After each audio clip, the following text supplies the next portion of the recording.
everyone, welcome back to Melissa's kitchen table. If you had watched my mini haul video from the other day, you will remember that I had purchased an Italian squash called the Cucuzza squash. So I did a little research on it, and when I showed it to my husband, I was quite surprised because he knew what it was. I've never seen such a thing before, but he said the guy he worked with used to talk about it all the time, and they called it a Gagootz. So I Googled, I looked all of it up, and I looked up different ways to cook it. So today we're going to be doing it in kind of like a tomato stew form. You could use it as a side dish with just some onions and tomatoes. It would be good with this, like a grilled chicken breast or something like that. We're going to prepare it with some ground beef, and then we're going to add some other veggies with it, and we're going to use just a little bit of pasta in it for a complete meal. Or you can use less veggies and more pasta if you want more of a pasta dish. We don't eat a lot of pasta, so I'm going to make this more into a thick sauce with a lot of vegetables and just a little bit of pasta. So from what I've read, first thing you want to do is peel the squash.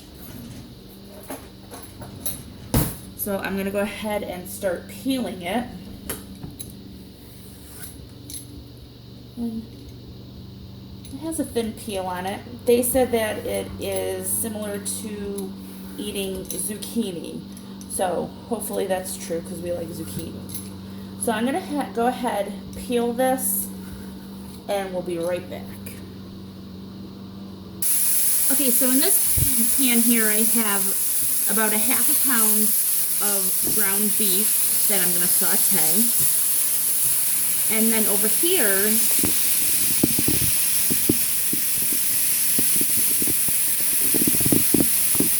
I'm going to go ahead and chop up one onion.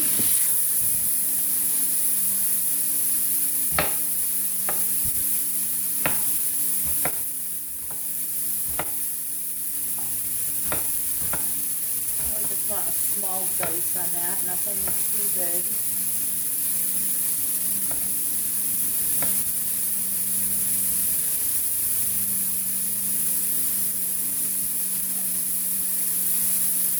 Just make cuts go straight down, and then turn it and cut going across.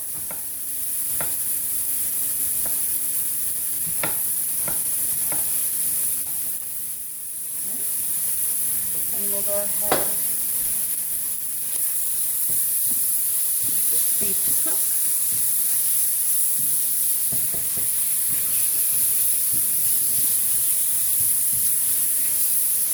Okay, we dropped the onions in the pan, so we're going to let that cook. And then I cut the squash down into more manageable sizes or pieces. So I'm just going to go ahead, cut them open. If you find there's too many seeds or the seeds are too big, you can cut them out if you'd like. It didn't say you had to. It said if the squash was older, you might want to. So I'm just going to cut them into pieces about this big.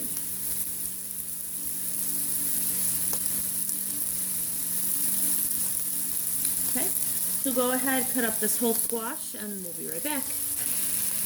Okay, so over here we have the meat and the onions cooking.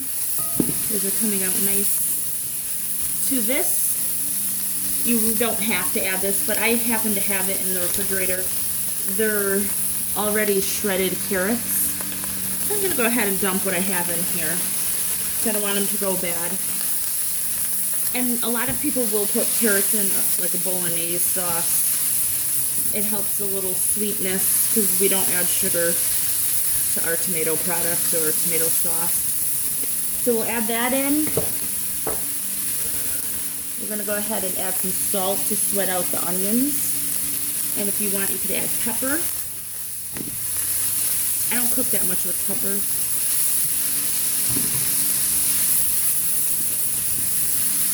So we're gonna let this cook down just for maybe about 5 minutes. Let the onions get translucent and the carrots are gonna soften up a little bit.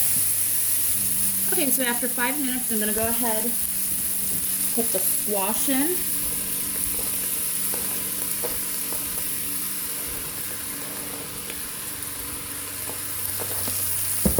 Mix that up.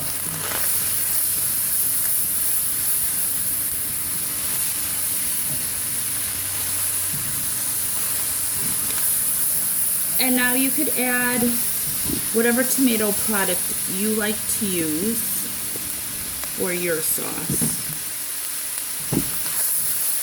I like to buy just plain old strained tomatoes. They're in a glass jar. If I can't find this, I'll just use a larger jar of crushed tomatoes, or you can use tomato sauce, or you can, if you want to use jar sauce as well. So I'm going to turn this heat down to about medium, and I'm adding probably about half this, a little bit more, so maybe about 18 ounces, somewhere in that area of tomato product. And you want this just to simmer. I'm going to go ahead and add just a little bit of water to that.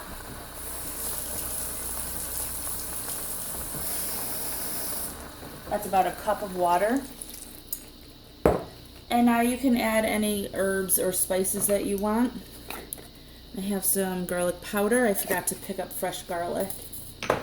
Even though I have onion in here, I'm going to use just a little bit of onion powder. And I'm going to use a little bit of oregano, dried oregano. Just some dried oregano.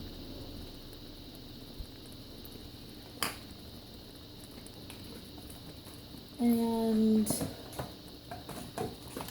I'm going to add some red pepper flakes.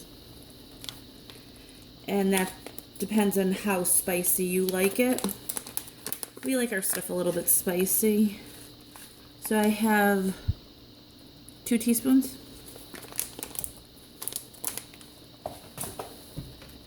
All right, and just stir that all together. And what I'll do is leave this cook for about a half hour on the stove top. And you want it to simmer. You want the squash to cook, the carrots to cook, and the onions and all the flavors to meld. I would just keep checking on it every now and then, make sure nothing sticks or gets too dry, depending on what tomato product you use.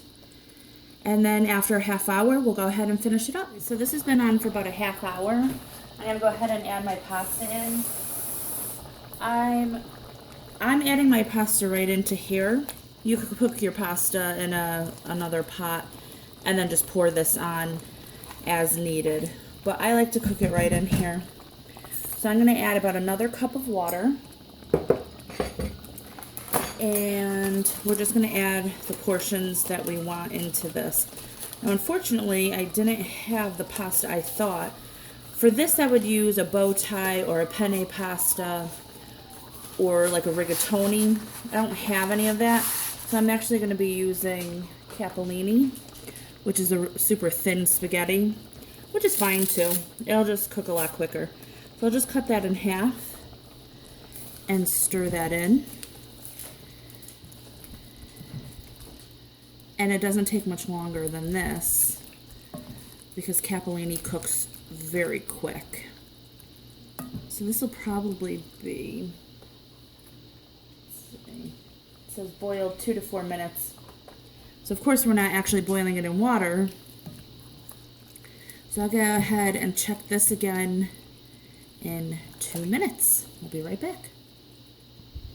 And this is what it looks like after 2 minutes. So that's certainly not done. I'm gonna let that go probably another 2 minutes. And again, this isn't boiling, so it might not go exactly like the package directions. Okay, so this is after 4 minutes, and this looks really good. You could taste it for seasonings if you want to add some more salt. You could add pepper, you could add fresh parsley. I'm gonna go ahead and add just some dry parsley and 2 big handfuls of fresh spinach. You could use frozen, you could leave it out. I like to add spinach to a lot of things. And just mix it in. And obviously that's gonna wilt down, so it looks like a lot, but it's really not at all.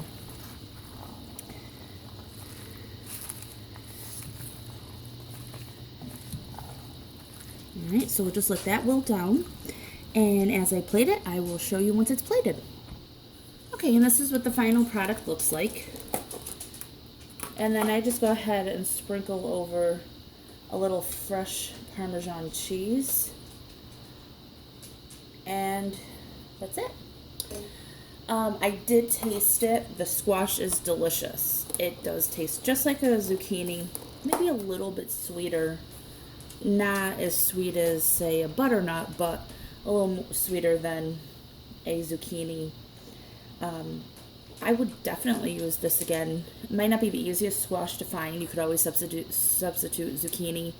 But if I find this again, I would definitely use it and cook with it more often. It was really good. So if you like this video, please hit the thumbs up and subscribe, and we'll see you next time. Bye.